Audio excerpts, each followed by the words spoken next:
ॐ दिक्कालाद् नवच्छिन्नो अनन्तो चिन्मात्रमूर्तये स्वानुभूते कमनाय नमो शान्ताय तेजसे ऋतम् आत्मा परं ब्रह्म सत्यमित्यादिकाबुधये कल्पिता व्यवहारार्थं संज्ञातस्य মহাত্মনঃ। যোগ বাশিষ্ঠ সার, ষষ্ঠ অধ্যায়, আত্মমনন প্রকরণ। এই আত্মমনন প্রকরণ প্রথম শ্লোকের পরে আমরা বিবেক চূড়ামণির 216 নম্বর শ্লোকটি দেখব। এখানে বলছেন, এই প্রকরণে আত্মমনন নিরূপণ করিতেছেন। তাহলে আত্মা, তার মনন, আত্মমনন অর্থাৎ আমাদের প্রকৃত স্বরূপের মনন করার চেষ্টা করছেন। প্রত্যেক অবস্থায় আমাদের প্রকৃত স্বরূপ, আমরা যখন যে অবস্থায় থাকি তখন আমরা সেই অবস্থাটাকেই মনন করতে পারি। সেই মনন করার জন্য আমরা ক্রমশ সাধারণ ভাব থেকে উচ্চতর ভাবে যাওয়ার চেষ্টা করব। সাধারণ ভাব যেমন হবে, আমরা যদি বলি আমি, আমার স্বরূপটা কীরকম, সঙ্গে সঙ্গে আমি একজন পুরুষ, আমি একজন নারী, আমি যুবক, আমি শিশু, আমি বৃদ্ধ। এর পাশাপাশি আসবে সমাজে আমার কি অবস্থান, পরিবারে কি আমার অবস্থান, এগুলো সব আমার যেন স্বরূপ হিসেবে বলতে চাইছেন। কিন্তু এর আস্তে আস্তে স্তর কিভাবে উন্নত হয়, যেহেতু এখন যোগবাশিষ্ঠ সারের বেশ কয়েকটি অধ্যায়ের পরে আমরা এই ষষ্ঠ অধ্যায়ে চলে এসেছি, এখানে আত্মমনন বলতে সাধারণ অবস্থার বেশ কিছুটা পরে গিয়ে দেখা হচ্ছে। সেই জন্য আত্মা স্বরূপ সেটিকে মনন করার কথা এখানে বলা হচ্ছে। এই প্রকরণের কিরকম বলছেন, প্রথম শ্লোক, শুদ্ধ নিরঞ্জনন্ত বোধোহম প্রকৃতে পরঃ চেষ্টমানো ইমং দেহম পশ্যাম্যন্য শরীরবৎ। কি বলছেন, অহম শুদ্ধ নিরঞ্জন অনন্ত বোধ প্রকৃতে পরঃ ভবামি লোকদৃষ্ট্যা চেষ্টমান অপি অহম ইমম দেহম অন্য শরীরবৎ পশ্যামি। এটি সাধন অবস্থায় কীরকম হয় সেই সম্পর্কে আমরা কথামৃতে মাঝে মাঝে ঠাকুর উল্লেখ করেছেন এই বিষয়গুলো।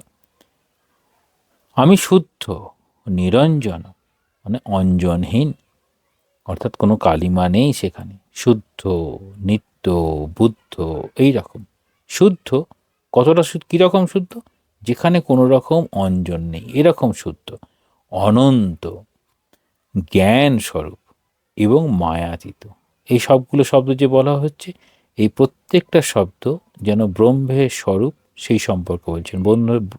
ব্রহ্মের স্বরূপ তিনি কীরকম, নিত্য, শুদ্ধ, বুদ্ধ, মুক্ত, সত্য স্বভাব, পরমাত্মা, অনন্ত, অদ্বয়ম, এই ব্রহ্ম। তাহলে সেটা কীরকম হবে, সেখানে কি থাকবে না, মিথ্যা প্রাতিভাসিক। মিথ্যা প্রাতিভাসিক আমাদের এই শরীর যা পরিবর্তনশীল, প্রাতিভাসিক। প্রাতিভাসিক অর্থাৎ যেন কোনো কিছু আছে, তার উপর আরেকটি আরোপ করা হলো, দড়িতে আরোপ করা হলো, তার যেন সাপ আছে, প্রাতিভাসিক সত্তা। এই প্রাতিভাসিক নিয়েই আমাদের চলতে থাকে। দেহ সম্বন্ধ বশত লোকদৃষ্টিতে নানা কর্মে ব্যাপৃত থাকিলেও এই শরীরকে আমি আমা হইতে পৃথক অপরে শরীরের ন্যায় দর্শন করিয়া থাকি। তাহলে সাধক সাধন অবস্থায় বা ভক্ত তার ভক্তির একটি জায়গায় গিয়ে কীরকমভাবে দেখে, এরকমও স্বপ্ন দেখে যেন তার দেহের মৃত্যু হয়েছে, সে বাইরে থেকে যেন তার দেহটাকে দেখছে। আমরা দেখি ঠাকুরের বিভিন্ন অবস্থায়, বিশেষত যখন তিনি ওই রকম জ্ঞানে আরূঢ় থাকতেন, দেখা যায় যখন ঠাকুরের গলায় ক্যান্সার হয়েছিল, তখন খাইয়ে দিতে হতো। তো সেই খাওয়ানোর সময় যদি ঠাকুরকে না বলে এরকম গলায় হাত দিয়ে দিত, তখন খুব ব্যথা হতো। ঠাকুর বলতে, আমি মনটাকে সরিয়ে নিই। মনটাকে কোনখান থেকে সরাবেন? এই দেহবোধ থেকে মনটা সরিয়ে নিলেন। তারপরে যখন হাত দিচ্ছে কোনো রকম ব্যথা নেই, বুঝতেই পারছেন না কেন, না শরীরের সঙ্গে যে মনের যে সংযোগ, সেটাকে তিনি যেন বিচ্ছিন্ন করে দিয়েছেন। তাহলে আমাদের শরীর, এই শরীর থেকে মনটাকে সরিয়ে নিয়ে আসার বিষয়টি ঠাকুর করতে পারতেন। কারা পারেন আর কারা পারেন না, সেটি দেখার জন্য আমরা একটু 216 নম্বর শ্লোক বিবেক চূড়ামণির, সেটি আমরা দেখব। বলছেন, অসাক্ষিকো ভাব ইয়ত স্বেনানুভূয়তে অত পরম স্বয়ং সাক্ষাৎ প্রত্যগাত্মান চেতরঃ। ইয়ত যেহেতু, অসৌ এই, সাক্ষীজ ভাব নিজেই নিজের সাক্ষী, এই ভাব স্বেন নিজের দ্বারা, অনুভূয়তে অনুভূত হয়, অতএব প্রত্যগাত্মা জীবাত্মা স্বয়ং নিজেই সাক্ষাৎ পরব্রহ্ম পরমাত্মা, ইতর জন অন্য কিছু নয়। তাহলে কিরকমভাবে বলছেন? অন্য কিছু যেন তিনি নন, তিনি পরমাত্মাই। তাহলে এবার সরল অর্থ কিরকম করছেন? যেহেতু আমি নিজেই নিজের সাক্ষী, যেহেতু আমি নিজেই নিজের সাক্ষী, এই ভাব আমারই অনুভূতি, সেই কারণে আমার যে প্রত্যগাত্মা, তিনি সাক্ষাৎ পরব্রহ্ম পরমাত্মা, অন্য কিছুই নন। ব্যাখ্যায় এটা অদ্ভুতভাবে ব্যাখ্যা আছে মহারাজের। সাধারণত এরকমভাবে ব্যাখ্যাটা পরপর স্তর হিসাবে আমরা দেখতে পাই না। বলছেন, আমার যে ব্যক্তি সত্তা আছে, তাহলে প্রথমে আমাদের ব্যক্তি সত্তা আছে। তাহলে ব্যক্তি সত্তা যখন থাকবে, তখন আমাদের এই দেহকে কেন্দ্র করে যে সত্তা, সেটি হচ্ছে ব্যক্তি সত্তা সাধারণ অর্থে। তাহলে দেহ, মন, বুদ্ধি ইত্যাদি পরিচয় নিয়ে, তাহলে এটা কিরম পরিচয় নিয়ে? না প্রাতিভাসিক সত্তা এগুলো সব ফুটে ওঠে। তার তো একটা অহং বুদ্ধি আছে, আমি ভাব, সাধারণ বুদ্ধিতে তিনি প্রকাশিত। যেমন হয়, বলা হয় একটি ঘটে জল আছে, সেই জলে সূর্যের আলো পড়েছে, এই জলটি হচ্ছে যেন বুদ্ধিস্বরূপ, তাতে যেন ওই আত্মার প্রকাশ, অর্থাৎ সূর্যের প্রতিবিম্বের প্রকাশ সেটি হচ্ছে। তার তো একটা অহং বুদ্ধি আছে, আর সেই অহং বুদ্ধির সাক্ষী স্বরূপ যিনি আছেন, তাকে আমরা জীবাত্মা বলি। তাহলে খেয়াল করব, আমরা এই হয়তো সারা জীবন এই জীবাত্মার ঊর্ধ্বে উঠতেই পারি না। কেন? আমাদের এই অহং বুদ্ধি, অর্থাৎ এই কাঁচা আমি, এর স্বরূপ, এটার যিনি সাক্ষী স্বরূপ রয়েছেন, তিনি হচ্ছেন জীবাত্মা। তাহলে আমরা বলতে পারি আমাদের মধ্যে আত্মা আছেন। কী রূপে আছেন? না যতক্ষণ এই দেহ, মন, বুদ্ধি এসবের অহংকার দিয়ে আমরা নিজেদেরকে প্রকাশ করি, সেই প্রকাশের সময় আমাদের মধ্যে সাক্ষী স্বরূপ যে আত্মা থাকেন, তিনি হচ্ছেন জীবাত্মা। সাক্ষী স্বরূপ আত্মা রয়েছেন, তিনি আছেন, তিনি লিপ্ত হচ্ছেন না। কিন্তু আমার অবস্থানটা কীরকম? আমার এই প্রাতিভাসিক সত্তায় অহংকার, অর্থাৎ দেহ, মন, বুদ্ধি, আমাদের বংশ পরিচয়, আমাদের কর্মদক্ষতা, আমাদের সমাজে আমাদের অবস্থান ইত্যাদি সব কিছু আমাদের এই অহংকারের মূল। এটিকে ঠাকুর একদম কাঁচা আমি বলে উল্লেখ করছেন। তাহলে কাঁচা আমির মধ্যে সাক্ষী স্বরূপ যিনি আছেন, তিনি হচ্ছেন জীবাত্মা। জীবাত্মা আমার ব্যক্তি সত্তার সাক্ষী রূপে রয়েছেন। তাহলে জীবাত্মা কোন ব্যক্তি সত্তার সাক্ষী রূপে? না যে ব্যক্তি সত্তা কেবলমাত্র দেহ, মন, বুদ্ধি ইত্যাদি বলা হয়েছে, অর্থাৎ একে কেন্দ্র করে আমাদের আর যা কিছু আছে, তখন দেখাবে আমাদের সমাজের আমাদের অবস্থান, পরিবারের অবস্থান, আমি কি করতে পারি, সে দৈহিক ক্ষমতা, মানসিক ক্ষমতা, বৌদ্ধিক ক্ষমতা, এইসব, সেসব নিয়ে সেই জন্য বলছেন। কিন্তু জীবাত্মার সাক্ষীরূপে আর কি কিছু আছে? এই জীবাত্মার সাক্ষীরূপে কিছু আছে কি?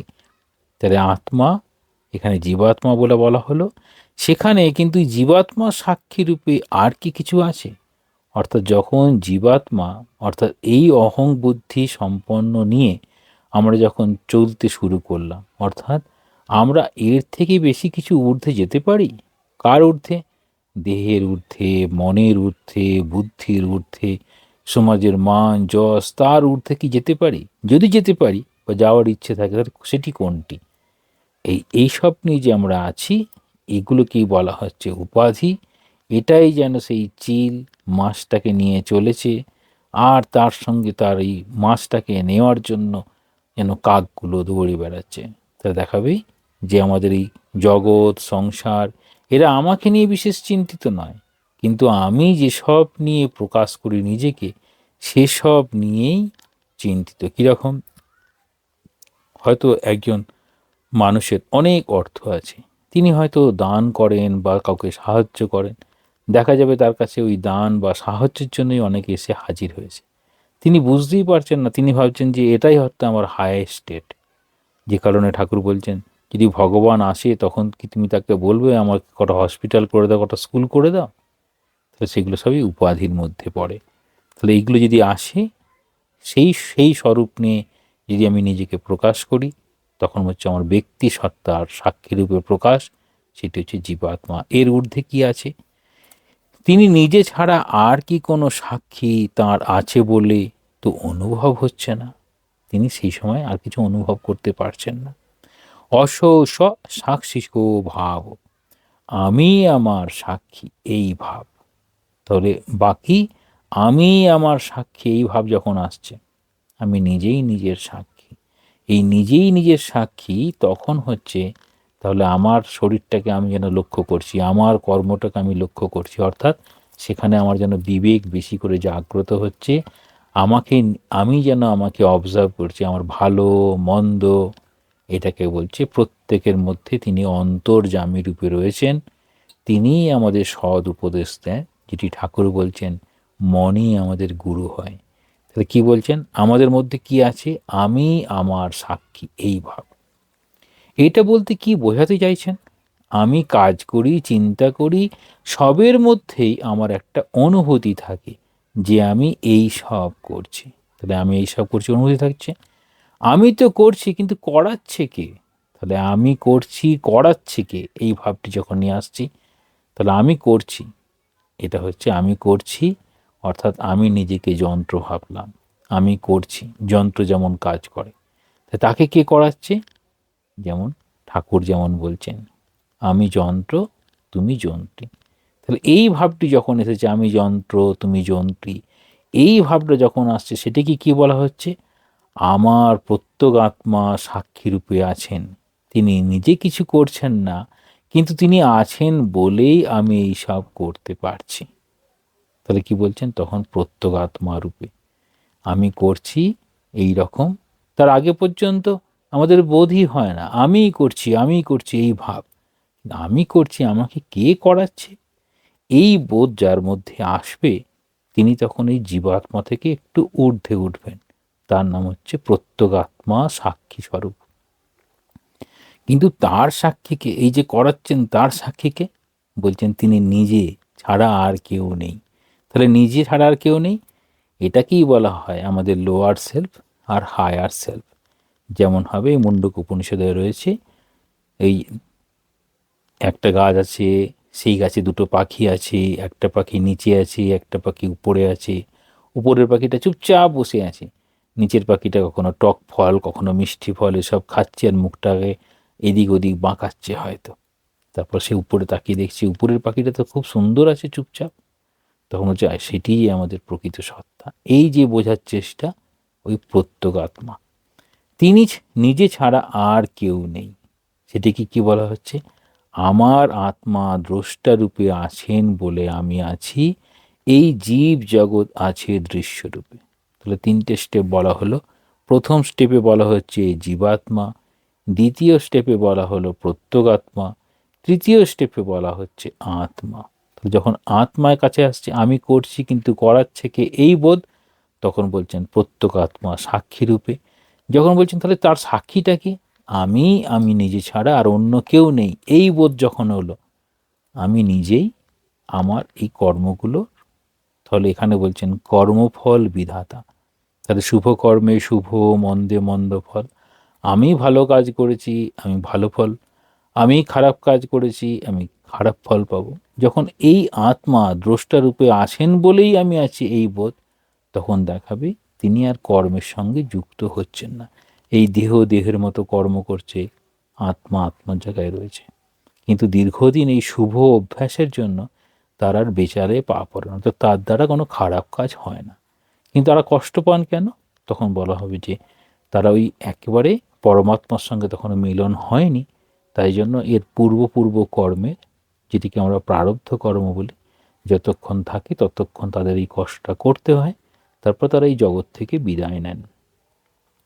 তাহলে এই জীব জগৎ তার কাছে কি দৃশ্যরূপে, তাহলে তিনি আর কারোর সঙ্গে লিপ্ত হবেন না। কিন্তু আমি যখন নিজেকে আত্মা বলে জানছি, তখন সেই আত্মভাবে আমার কি অনুভব হচ্ছে? যখন নিজেকে আমি আমার আত্মা, আমি নিজে ছাড়া আর কেউ নেই, এই অনুভব হচ্ছে, তখন তিনি কি অনুভব করছেন? আমি তখন অনুভব করতে পারছি যে এই পরিবর্তনশীল জগতের আমি ছাড়া কোনো সত্তা নেই, অর্থাৎ সব জায়গাতেই আমি আছি। এইটাই শ্রীকৃষ্ণ বলছেন, বলছেন সূত্রে মণিগণায়, তিনি যেন সকল সূত্রের মধ্যে রয়েছেন, প্রত্যেকের মধ্যে রয়েছেন। কীরকম? সূত্রের মতো। তাহলে আমি সব জায়গায় অধিষ্ঠান করছি, এর অধিষ্ঠান রূপে আমিই আছি একমাত্র নিত্য পদার্থ। যেমন হবে আমি আছি আর কিছু নেই, আমি আছি, আমার চোখ আছে তাই আমি দেখছি, আমি আছি কিন্তু আমার চোখ নেই, আমি দেখতে পাবো না। তাহলে বলছেন যার চোখ আছে তার কাছে এই দৃশ্যমান জগতের কত রূপ, কত কিছু, কিন্তু যদি না থাকে তাহলে তো কিছু নেই। তাহলে এখানে বলছেন আমি একমাত্র নিত্য পদার্থ, আমি সকলের মধ্যে আছি। এটা হচ্ছে অদ্বৈত জ্ঞানের একদম ঊর্ধ্ব, একদম শেষ স্টেপ। এই নাম রূপাত্মক জগতের বৈচিত্র্যের মধ্যে তখন আর আমি বহু দেখছি না, সকলের মধ্যেই আমি আছি, বহু দেখতে পাচ্ছি না। এক সত্তা আমাকেই দেখছি, আমি নিজেই যেন নিজে সাক্ষী স্বরূপ হয়ে আছি। এই স্বসাক্ষী ভাব আমার নিজের অনুভূতি। তাই বলছেন এই স্বসাক্ষী ভাব ইয়ত সে ন অনুভূয়তে, যেহেতু এই স্বসাক্ষিক ভাব আমার নিজের দ্বারা অনুভূত, অথ পরম স্বয়ং প্রত্যগাত্মান চেতরঃ, অতএব প্রত্যগাত্মাই স্বয়ং পরমাত্মা, অন্য কিছু নয়। তোর এই জীবাত্মা সেটিও স্বয়ং পরমাত্মা, যেটি প্রত্যগাত্মা সেটিও স্বয়ং এই পরমাত্মা, যেটি আত্মা সেটিও স্বয়ং পরমাত্মা। কিন্তু স্বরূপত হলে কি হবে? আমরা স্বরূপত ব্রহ্ম, কিন্তু স্বরূপটা জানতে হবে, জানার উপায়গুলো বলছেন। অতএব প্রত্যগাত্মাই স্বয়ং পরমাত্মা, আমার ব্রহ্ম জ্ঞান হয়েছে, আমি পরব্রহ্মকে জেনেছি, আমি সকলের মধ্যে নিজেকেই দেখছি। এটি স্বামীজি কবিতা লিখছেন, দেখে নিজ মুখ দেখিলে অন্যের মুখ। আমরা অন্যের মুখ দেখে নিজেকেই যেন দেখি। যিনি ভালো মানুষ, যার মধ্যে সদ্ভাব ছাড়া কোনো অসৎ ভাব নেই, তিনি সকলের মধ্যে সেই ভালো ভাবটিই দেখবেন। যেমনভাবে ঠাকুর দেখতেন, হয়তো চারিত্রিকভাবে কারোর মধ্যে খারাপ আছে, গুণ আছে, তিনি তখন বলছেন না না, এটা ব্রহ্মময়েরই একটা রূপ। এমনকি তিনি বিড়ালের মধ্যেও মায়ের রূপ দেখছেন। কেন? তিনি মাকেই দেখছেন সকলের মধ্যে। তার ওই অবস্থা হয়েছিল। আমি সকলের মধ্যে নিজেকেই দেখছি, আমি সকলের মধ্যে অন্তস্থ হয়ে আছি। উপনিষদের কথা বলছেন, একদেব সর্বভূতেষু গূঢ়ঃ, সেই এক যিনি সব কিছুর মধ্যে ওতপ্রোত হয়ে আছেন, আমিই তিনি। তাহলে সেই এক ওতপ্রোত হয়ে আছেন, সেই আমি সবার মধ্যে রয়েছি। তাহলে এটি কোন অবস্থা হয়? একদম উচ্চ স্তরের অবস্থা। এই রকম যখন একটা অবস্থা হয়, তখন প্রত্যেকাত্মা সাক্ষী রূপে সমস্ত ইন্দ্রিয়গ্রাহ্য বিষয়কে দেখছেন, আবার অনুভব করছেন যে তিনি এসবের সত্তারূপে আছেন, অর্থাৎ প্রত্যেকাত্মা নিজেই সাক্ষী হয়ে আছেন। তখন তিনি সেই পরমাত্মার সঙ্গে এক হয়ে গেছেন। তাই বলছেন, নিজেই নিজের সাক্ষী এই ভাব যখন নিজের অনুভূতি, তখন প্রত্যেগাত্মা পরমাত্মাই, অন্য কিছু নন। তাহলে কিভাবে ভক্তিযোগের সাধক কিভাবে সকল সৃষ্টির মধ্যে তার প্রভুকে দেখার চেষ্টা করে? অদ্বৈত জ্ঞানের সাধক জ্ঞান মার্গী বেদান্ত বিচারের মধ্যে দিয়ে চৈতন্য সত্তা সকলের মধ্যে আছে, সকল সত্তা এই তত্ত্বম, আমার মধ্যে যে চৈতন্য সত্তা, বাইরে যা কিছু দেখছি সব সেই চৈতন্য সত্তা, সেটিও একটি উপায়। তাহলে একই রকমভাবে এখানে বলতে চাইছেন যে আমরা কোন সত্তা থেকে কোন সত্তায় উপনীত হই।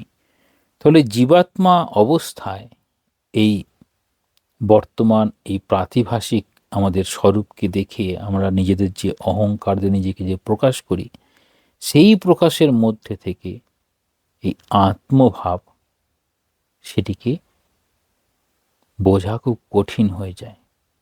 সেজন্য সরাসরি আমরা যখন যোগবাশিষ্ঠ সার দেখছি, তাহলে বশিষ্ঠদেব কীরকমভাবে শ্রীরামচন্দ্র, প্রভু শ্রীরামচন্দ্রকে কীভাবে বলছেন, শুদ্ধ নিরঞ্জনন্ত বোধোহম প্রকৃতে পরঃ চেষ্টমান ইমম দেহম পশ্যাম্যন্য শরীরবৎ। তাহলে আমরা সবসময় যদি মনে করি আমি শুদ্ধ, অর্থাৎ শুদ্ধ ভাব নিয়ে যদি চলার চেষ্টা করি, তখন আমি মনে করতে পারবো আমি শুদ্ধ।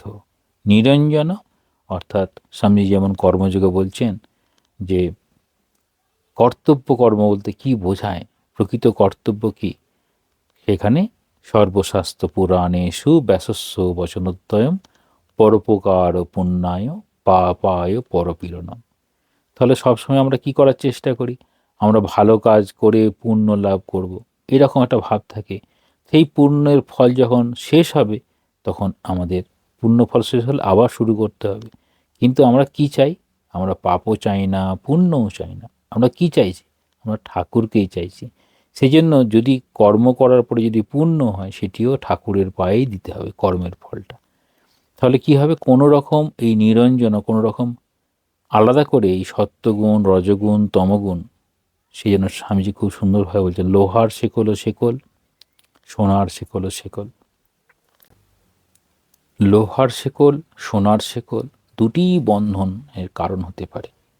সে কারণে কোন সমস্ত বন্ধনের ঊর্ধ্বে যাওয়ার জন্য যে ভাবগুলো অবলম্বন করতে হয়, সে ভাবগুলো একসঙ্গে এখানে বলা হচ্ছে। কিভাবে আমরা এই প্রাতিভাসিক যে সত্তা, সেই প্রাতিভাসিক সত্তার ঊর্ধ্বে যাওয়ার জন্য কি কি উপায় অবলম্বন করতে হবে, সেখানে ব্রহ্মের স্বরূপ যা, আমার মধ্যেও সেই ব্রহ্ম, সেটি জীবাত্মা রূপে থাকতে পারে, সেটি প্রত্যেগাত্মা আত্মারূপে থাকতে পারে, যার যেরকম অবস্থান।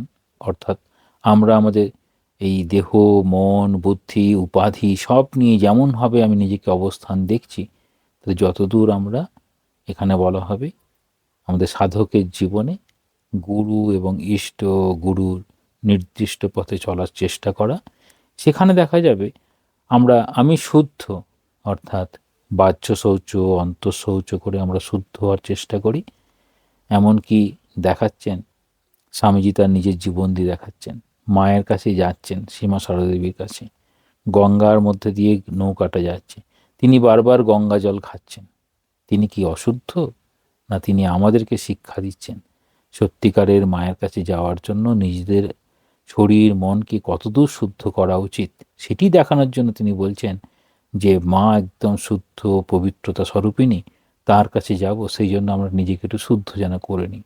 অর্থাৎ অশুদ্ধ মন নিয়ে মায়ের কাছে যাব, না শুদ্ধ মন নিয়ে মায়ের কাছে যাব, সেটি দেখানোর জন্য সেটি আমাদের প্রতি উপদেশ। তাহলে আমি শুদ্ধ নিরঞ্জন অনন্ত জ্ঞান স্বরূপ এবং মায়াতীত। তাহলে কোন জ্ঞান এই ঈশ্বরীয় পথে নিয়ে যায়, কোন জ্ঞান আরও বেশি জগতের মধ্যে মায়া মোহের মধ্যে ঢুকিয়ে দেয়। সেটি ঠাকুরমা স্বামীজির জীবন বা ঠাকুরের জীবন, এদের মধ্যে দিয়ে আমরা দেখতে পাই। দেখায় না এরা মিথ্যা প্রাতিভাসিক। তাহলে আমাদের কতগুলো সত্তা আছে, তুচ্ছ সত্তা, তুচ্ছ সত্তা, তারপরে প্রাতিভাসিক সত্তা, তারপরে এই জাগতিক বা ব্যবহারিক সত্তা, তারপর পারমার্থিক সত্তা। এই প্রাতিভাসিক সত্তা যেটি যা নয় সেটিকে সেরকম দেখার যে চেষ্টা, সেটিই আমাদের এই দুঃখের কারণ হয়ে দাঁড়ায়। তাহলে এই প্রাতিভাসিক সত্তা যেগুলো মিথ্যা, পরিবর্তন, অর্থাৎ দড়ির মধ্যে সাপকে দেখলাম, এটা প্রাতিভাসিক সত্তা। আলো নিয়ে আসা হলো, তখন আবার দেখলাম যে না, সাপ নেই, সেখানে দড়ি আছে। মরীচিকার মধ্যে জলকে দেখা, এগুলো সব প্রাতিভাসিক সত্তা। ঠিক একই রকমভাবে এই প্রাতিভাসিক সত্তাই আমাদের এই দেহ সম্বন্ধ বশত, অর্থাৎ দেহের সঙ্গে যুক্ত, দেহ মন বুদ্ধি, দেহের সঙ্গে যুক্ত বাবা মা পরিবার সংস্কৃতি, এই সবগুলো লোকদৃষ্টিতে নানা কর্মে ব্যাপিত থাকিলেও এসব রয়েছি। তার মধ্যে এই শরীরকে আমা থেকে পৃথক, এই শরীরটা আমি নই। আমার এই মনটাকে শুদ্ধ মনের দিকে নিয়ে যেতে হবে, শুদ্ধ বুদ্ধির দিকে নিয়ে যেতে হবে। যদি নিয়ে যাওয়া সম্ভব হয়, তাহলেই আমরা এই প্রত্যগাত্মা বা আত্মা ওখানে অবস্থান করব, যেখান থেকে পরমাত্মায় পৌঁছানো সহজ। এখানে একটি অধিক শ্লোক বলছেন, ইয়ো ব্রহ্মো ভাবমাদিশ্য ভক্তানাং স্থিরচেতসাম আনন্দরূপমাধত্তে তম নৃসিংহম সদা নুমঃ। বলছেন বিষয় চিন্তা দ্বারা। তাহলে এই বিষয় চিন্তা এই জাগতিক যা কিছু বিষয়, যে কারণে বৈরাগ্যের কথা বলতে গিয়ে ঠাকুরের কথা কীরকম বলছেন না, ঈশ্বরে অনুরাগ, বিষয়ে বিরাগ। বিষয় চিন্তা দ্বারা অবিক্ষিপ্ত চিত্ত শরণাগত ভক্তগণকে যিনি ব্রহ্মভাব উপদেশ প্রদানপূর্বক আনন্দস্বরূপে অধিষ্ঠিত করেন। তাহলে বিষয় চিন্তা দ্বারা অবিক্ষিপ্ত চিত্ত শরণাগত, তাহলে বিষয় চিন্তা নিয়ে আসছেন অবিক্ষিপ্ত চিত্ত, যার চিত্ত বিক্ষিপ্ত হচ্ছে না, অর্থাৎ চিত্ত তখন শান্ত, হ্রদ, কোনো রকম ওরকম পাথর পড়ে গেল, সেখান থেকে জলের রিপল তৈরি হলো, আমাদের মনে সংকল্প বিকল্প এসবে এসে মনটাকে অশান্ত করলো, সেরকম হচ্ছে না। অবিক্ষিপ্ত চিত্ত, শান্ত শরণাগত ভক্তকে যিনি ব্রহ্মভাব উপদেশ প্রদান পূর্বক, তাহলে ব্রহ্মভাব উপদেশ প্রদান করছেন বিষয় চিন্তা দ্বারা। তাহলে এখানে কি বিষয় না, ব্রহ্ম বিষয়ক বিষয়। তাহলে ব্রহ্ম বিষয় চিন্তা দ্বারা, যদি ব্রহ্ম বিষয় চিন্তা কারা করতে পারবেন, যদি অবিক্ষিপ্ত চিত্ত হয়। তাহলে বিক্ষিপ্ত চিত্তে কি হবে, বিক্ষিপ্ত চিত্তের জন্য প্রথম উদাহরণ দিচ্ছেন পৌরাণিক গল্প, অবতারদের লীলা কথা, মহাপুরুষদের জীবন, সবার জন্যই যে হবে সেই জন্য এখানে প্রথমেই বলা হচ্ছে বুদ্ধি কত রকম আছে, পাষাণের মতো বুদ্ধি, রাবারের মতো বুদ্ধি, চামড়ার মতো বুদ্ধি, আবার শেষে বলছে তেলের মতো বুদ্ধি। তাহলে বলছেন একদম যে কোনো বুদ্ধি সম্পন্ন হোক না কেন, বারবার অভ্যাসের দ্বারা এই বিক্ষিপ্ত চিত্তকে শান্ত করা যায়। তখন কি হবে না, অবিক্ষিপ্ত চিত্ত হবে। শরণাগত বলছেন, শরণাগত খেয়াল করব। তাহলে এখানে যিনি যার শরণ নেবেন, গুরুর শরণ নিলে গুরুর শরণাগত, শাস্ত্রের শরণ নিলে শাস্ত্রের শরণাগত হবে। কিন্তু শরণাগত হতে হবে কেন বলছেন না, আমি এইখানে হচ্ছে পুরুষকার একটা, তাহলে পুরুষকার, এই পুরুষকার সহায়ে শরণাগত নিয়ে আসতে হবে, যে আমি চেষ্টা করব তার উপদেশ মেনে চলার। তাহলে এমনি আমরা সবাই কি করি, মন্দিরে যাই, ঠাকুর তুমি যেমন ভালো চাও তেমন হবে সেরকম না বলে নিজেদের চাওয়া পাওয়াগুলোকে চেয়ে বসে থাকি। সেই জন্য শরণাগত ভক্তকে যিনি এরকম ব্রহ্ম বিষয়ক চিন্তা দ্বারা নিয়ে আসতে চেষ্টা করছেন, যিনি ব্রহ্মভাব উপদেশ প্রদান পূর্বক আনন্দ স্বরূপে অধিষ্ঠিত করেন, সেই ভগবান নৃসিংহদেবকে আমি সদা সদা প্রণাম করি। তাহলে নৃসিংহদেবকে তিনি সদা প্রণাম করছেন। একটি অবতারের কথা বলা হলো, সেই অবতারের কাছে যেন তিনি প্রার্থনা করতে চাইছেন। তাহলে এই অবতার কি করেছেন নৃসিংহ অবতারে? পাশাপাশি দুটো জিনিস দেখব এখানে। হিরণ্যকশিপুর মৃত্যু, তার মধ্যে অহংকার, দম্ভ এসব বিভিন্ন ছিল। তিনি যেন প্রভুর নাম পর্যন্ত শুনতে পারতেন না। কিন্তু তার মৃত্যু কার হাতে হলো? স্বয়ং অবতারের হাতে হচ্ছে, নৃসিংহ অবতারের হাতে।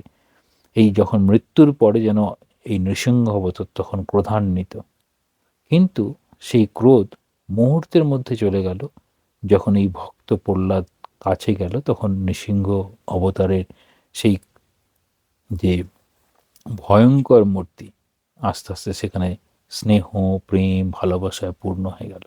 সেই জন্য বলছেন, যারা এরকম কখনো কখনো কঠোরতা দেখাচ্ছেন, কিন্তু যিনি এরকম জ্ঞান দেবেন তিনি শান্ত হয়ে যাবেন।